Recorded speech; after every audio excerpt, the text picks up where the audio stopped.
Fights over ballots and voter ID, and we're 6 weeks away from the election. Isn't this a great time of year? I'm Charlie Sykes. Sunday Insight starts right now.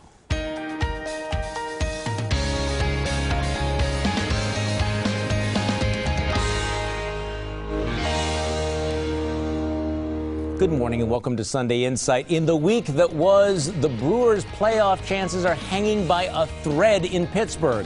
The Packers win their home opener against the Jets. New jobs numbers show that Wisconsin has added 28,712 private sector jobs in the 12-month period from March 2013 to March 2014. Congress approves aid to the Syrian rebels. Sorry, Braveheart. Scotland votes no on independence. The Fed says it will keep interest rates low for a while, and the stock market soars to new record highs. And a new report says that Democrat Mary Burke basically copied large portions of her job plan from other candidates. Generally, that's called plagiarism. But we start with the new polls in the race for governor. The Marquette University Law Poll shows the race for governor still tight. Among registered voters, it is tied with 46% for Governor Scott Walker, 46% for challenger Mary Burke. But among likely voters, a shift.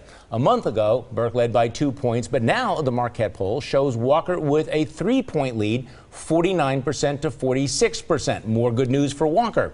54% of voters say the state is headed in the right direction. Two other polls also show that the race is tight, with small Walker leads. Rasmussen poll puts Walker up by 2 points among likely voters, 48 to 46%.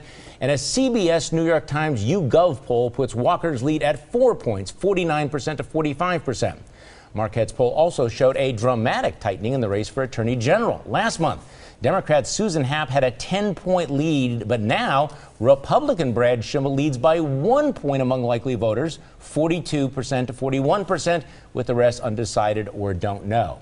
Now, joining me on our panel this morning, the Milwaukee Community Journal's Michael Holt, former State Representative Michelle Litchens, political strategist Linda Bruin, and media tracker's Brian Sikma. All right, Brian, how do you read the tea leaves on these polls? Well, the polls are basically showing a dead heat at this point right now, Charlie. I mean, neither side is enough to get worked up about and say, we've got this and we're walking away with it. I think it does show that momentum seems to be trending towards Governor Scott Walker.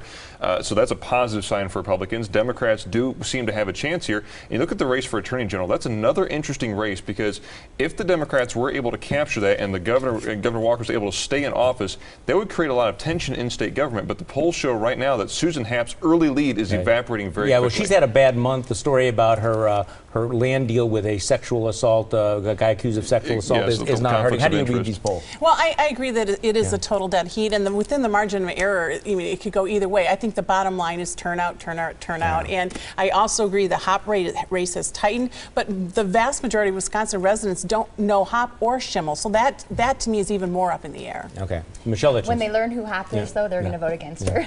But this is going to be close up until Election Day. The momentum, though, as we've seen through polls across the country, is definitely on the Republican side, and I think you're going to see that continue to grow in the state of Wisconsin. We're going to see millions of dollars in ads spent, though, between now and Election Day. Okay, Michael Holt. Well, I wouldn't put my money on either of the two candidates right now, because it's still up in the air. I think whoever screws up in the next 3 to 4 weeks is going to lose. Now, I don't know if this plagiarism allegation against Mary Burke, it's not going to help. Well, it's not going to help, but, you know. It's not going to kill You know what I'm saying? Yeah. We get so much information about creation of jobs and the economy and whether there's a deficit. I think most people are really just confused. Okay, I think most people have already just made up their mind and they want to vote on all of this. You know, Michelle points out that, yes, there's going to be millions of dollars spent on television in the next few weeks. She's absolutely right. The question is whether it's going to move anybody at all. Because what's really amazing about these poll numbers, first of all, is there's almost nobody who is undecided. Those polls have been locked in place for a very, very long time, and they're remarkably consistent, which is that pretty much anybody that runs against Scott Walker is going to get about 45 to 47% of the vote. Mary Burke can't seem to move above it. Walker is now leading in 3 polls among likely voters. In an election like this, that obviously is the important number. I think that after all that we're going through, this election is looking a lot like the last 2 elections to me. Because, I mean, right now, people are locked in place. I thought it was very, very interesting that 59% of the voters said that they think the John Doe investigation is just about politics. I think that a lot of the issues that are being thrown back and forth are already baked into the cake. But I don't see a lot of movement here. I mean, if you go back a year ago and you look all the things that have happened in the last 12 months, you're pretty much where you started. So what is the voter ID? How is that going to factor in? Well, we'll talk about that in the next segment. Well, right. I'm just saying that could throw... That to me is the only smoking gun. I don't think there's any new secret that we're going to learn about one of the. I mean, obviously, I could eat my words a week from now, but I don't think there's any major new secret we're going to learn about these two candidates. Well, we know that people are not voting for Mary Burke; they're going to be voting against Scott Walker. So the more we learn about, or we learn that Mary Burke doesn't have to offer, I think those votes are going to continue to go to Scott Walker. Another key finding in this poll was that Republican enthusiasm, which had been a little bit tepid, seems to be coming back. Well, I think one thing that we saw in the polls, we've seen in the stories, a lot of stuff is noise right now. I mean, jobs numbers are important, but it's becoming to the point where it's noise. What we're looking for at this point are interesting stories. That's where the plagiarism charge could be an interesting story that helps with around the margins, and when voter turnout is key, I think this is going to come down to what each individual voter feels, how the economy is doing, how they and whether they link Walker to. If they think the economy's not going where it should be, and whether they think Burke can come out of it. You know why this plagiarism story, first of all, Mary Burke needs to have a little bit of momentum. That story is going to hurt on two levels. The plagiarism is an ethical issue. There's no question about it. I think the bigger issue, though, is really you're in a campaign that's supposed to be about jobs. You could not come up with your own jobs plan. Remember, there were months and months and months where people were going, Mary, where's your plan? Where's your plan? Where's your plan? And she said, we're working on it. This is serious stuff. And what it turns out, they cut and pasted. She did not have any new ideas. That's political. That is a real problem. And I think a seasoned politician would know better to do that. On the other hand, there's nothing wrong with taking the best ideas from everywhere. The problem is you're supposed to attribute it. Yes, you're supposed to attribute it. And you're not supposed to copy the text. Mary Burke's jobs plan went on to lose their elections. So that's good news for the GOP looking at her jobs plan. Okay, it is not going to be decisive. It is not going to kill her. But on the other hand, it makes it that much more difficult for her to climb that mountain and say, I have a better idea than Scott Walker for creating jobs. Because the comeback is, well, then why did you have to cut, paste, and copy it and steal it from somebody else? Okay, what has your glass half full this week? What has your glass half empty? Let's go around the table. Michael Holt, you're first. Well, my glass is half full because the Minnesota Vikings football team has suspended Adrian Peterson for abusing his 4-year-old son. My glass is half empty because he's still getting paid $700,000 a week. That's almost as much as you, Michael.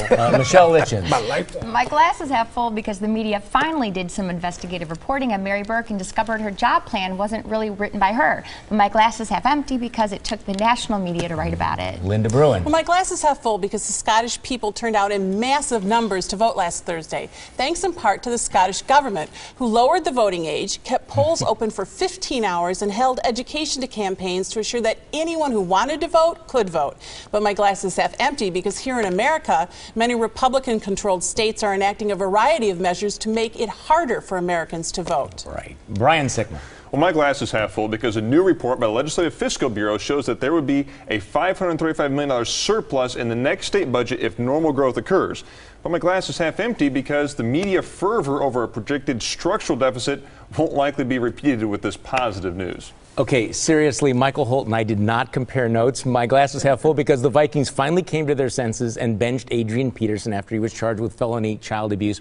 It's half empty because he's still going to be paid his full $11 million plus salary. This will never happen again. A court ruling reinstates Wisconsin's voter ID law, but is the fight over?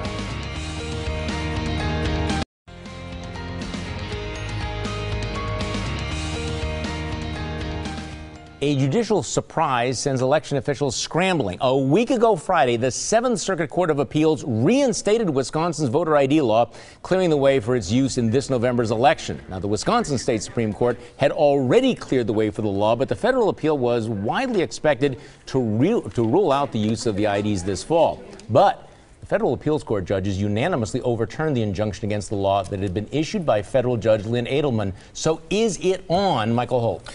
It's on, but it's ridiculous. Number one, now you know my position. I've been consistent throughout. You know, this is a solution looking for a problem. We understand that. But, you know, the egg has already been broken, and we knew that as well. We knew that voter ID was coming. And some could say, to a certain extent, that it is warranted. But why, in this 11th hour, are you going to penalize the people who've already sent in absentee ballots? Why can't you implement this next year instead of throwing all this chaos out there? Well, because they did implement it like some time ago, and it's been dragged through the courts. So is this going to, first of all, is it in place? I mean, the ACLU wants the full 7th Circuit Court of Appeals to overturn it. Are they going to? No, I don't believe they are. And 34 states require a photo ID in order to vote. The Supreme Court is going to uphold this, so there's really no reason. Exactly. So we are going to see this happen. Now, really, the GAB should have been focused on this over the last year because they knew this was coming, they knew this was going to be implemented, and they should have actually been discussing how we're going to make this happen. So it's more. But did they? And that's the whole point. Did they? If they knew it was coming, why did they implement and put some programs in place? I think the Democratic Party also knew that it was coming. And it's an interesting question. Why weren't they out trying to get as many potential voters' ID cards? Why weren't they out there solving this problem in the interim as opposed to scoring points with it? So let me ask you, what is the political impact going to be in the November election, if any, from this decision? Well, I do think that given that the race for governor is so close, I think that if there are people who feel that they're denied the right to vote because of the late timing of this, they're confused, they don't get their act together, it's going to take at least a week for those ID, you've got to do an application, then it's got all that stuff. Who are the people, these mythical unicorns, people who don't have IDs? I think Republicans are going to have a little bit of consistency issue if they're upset about some of the other issues with the ballot write-up, saying that that's a last-minute change. Well, this is a last-minute change to the balloting as well, and this is an important one. In 2012, 8% of the registered voters voted, and the clerks had 7 months to prepare for voter ID. Okay. Now it's 80% predicted, and 7 weeks. There's, I think, 2 statistics to keep in mind as we look at how voter ID is going to impact the election in Wisconsin. The Marquette University Law School poll showed that 61.2% of voters support this. So if this is not going to be a shot in the arm for Democrats to rally their base and go out, they're probably going to be able to turn out some people, but majority of voters are going to the polls like the idea of showing a photo ID. The second statistic is very interesting. It comes from 2008 in Georgia. The state of Georgia has had voter ID longer than Wisconsin had it. That was a historic election. There was an African-American running for president. Minority turnout was at historic highs. They had photo ID, and turnout still went up. So the idea that voter ID on the books is going to somehow reduce turnout is ridiculous. See, I don't have a problem with voter ID. I'm one of those people. I'm one of the Democrats that have no problem with that, as long as it's reasonable. What I have trouble with is any last-minute change within the last 6 to 8 weeks before an election. I don't like the ballot either, but that's the reason. We'll talk about that next. I think this is going to be a net positive for the Democrats, not a net negative. I think that it is mythical that there are people who are not able to vote because of the ID. The Democrats will use this to gin up their base. This is a talking point. The number of people who will actually not be able to vote, I think, infinitesimal. Now, you may not want to hear it, but we'll tell you anyway. Let's hand out some unsolicited advice. Michael Holt, you're first. Well, my advice is to the district attorney. Don't get mad that the family of Dante Hamilton revealed that Officer Christopher Manny killed Dante under questionable circumstances. After all, to the district attorney, you've been stonewalling the release of the name for 5 months. Michelle Litchens. Well, to John Chisholm. Wow. The next time you want to say that someone threatened to kill you, you might want to provide more proof than just a glowing letter of recommendation that you wrote for the guy. Linda Bruin. Well, my advice is to the Republican candidate for the 44th Assembly District who dropped out of the race after it was shown that he had posted racist and anti-gay comments on YouTube and Twitter. What you put on social media stays with you forever. Brian Sikma. Well, my unsolicited advice is for Democratic gubernatorial candidate Mary Burke. Don't hire a consultant for other failed gubernatorial candidates to write your jobs plan. Come up with something Wisconsin-specific if you want to win votes here in Wisconsin. Okay, now this is serious. If some guy tells you that he can hook you up with Packers season tickets because he knows a guy, don't buy it. Really, he doesn't. He won't. Next on Sunday Insight, Republicans don't like the way the ballot is designed. We'll show you what they have a problem with.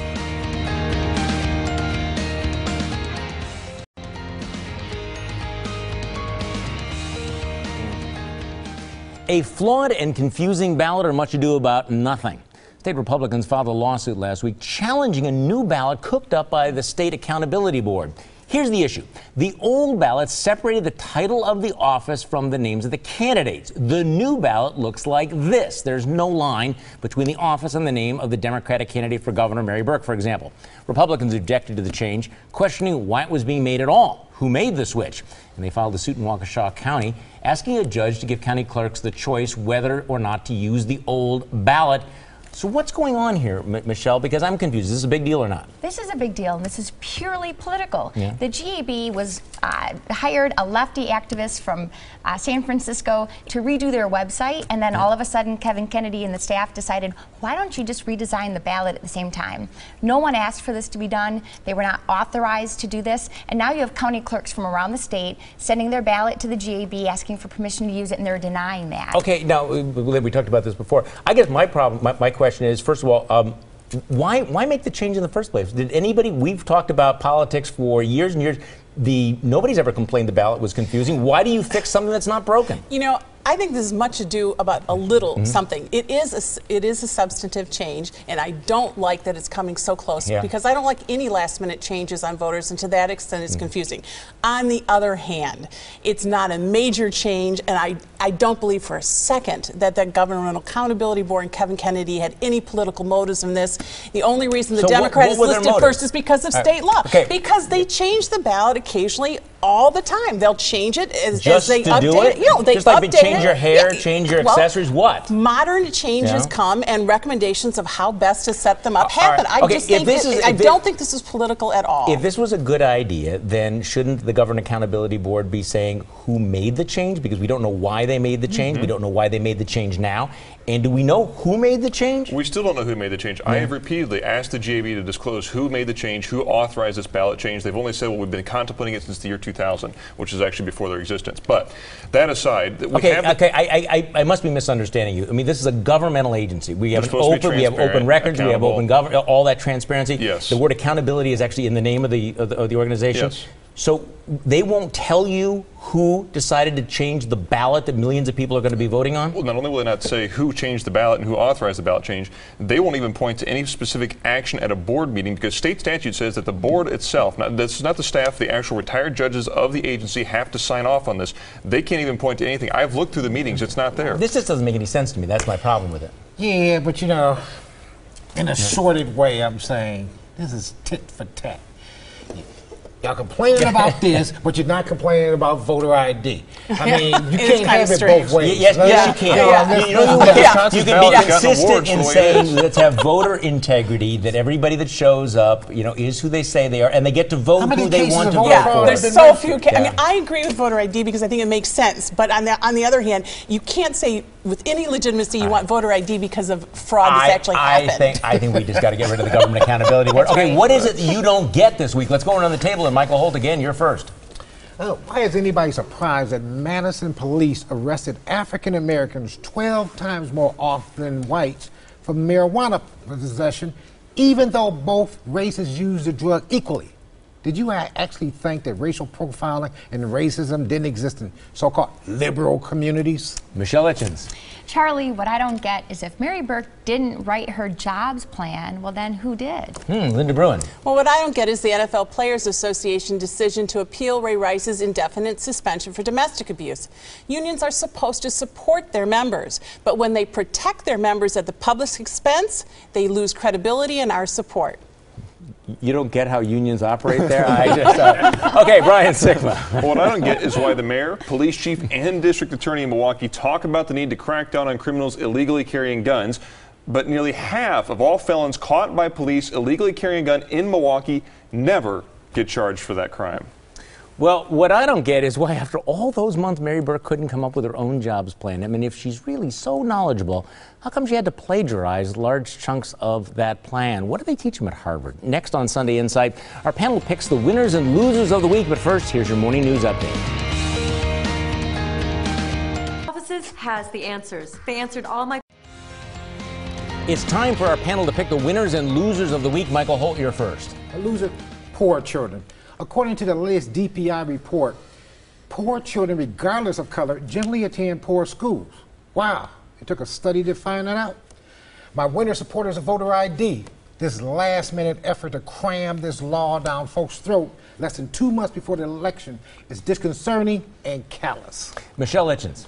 My winner is Great Britain. The Scots are not like the Brits, and for 55% of Scotland to say it is wiser financially and for our security to remain a consolidated country, that required overcoming deep historical emotions of independence. A wise choice, but I still wonder what William Wallace is saying right now.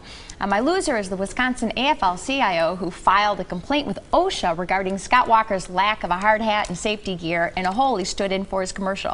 Perhaps you should be less concerned about Scott Walker's safety and more concerned with electing people who will keep your members employed. Linda Bruin. Well, my winners are the 4 children of Charles Vaca, the shooting range instructor who was accidentally killed by a 9-year-old girl with an Uzi. His children sent the little girl a video message saying that they love her, pray for her, and wish her peace.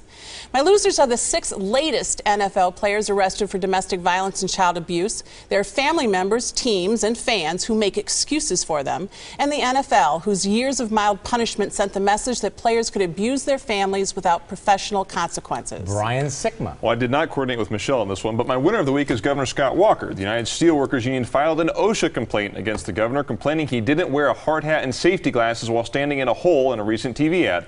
Memo to the union. That kind of small-minded nannyism doesn't endear you to the public. My loser of the week is Scotland. I've lost respect for you guys after you voted to stay in the United Kingdom. Whatever happened to William Wallace, Robert the Bruce, freedom and independence? You've become a soft shadow of your former history. Yeah, the welfare state will do that to you. Well, all of the winners of last Friday night's Right Women Awards. First Lady Tanette Walker, State Senator Leah Vukmir, Barbara Lyons, Rose Fernandez, and Annette Olson. Congratulations. Loser, Attorney General candidate Susan Happ, who saw her 10-point lead vanish this month. She's badly hurt by her conflict of interest and lenient handling of sexual assault cases, and it's likely to get a lot worse for Happ. Thanks for joining me, and thanks for remember to join me for my radio show Monday morning on News Radio 620 WTMJ from 8:30 until noon. Have a great week.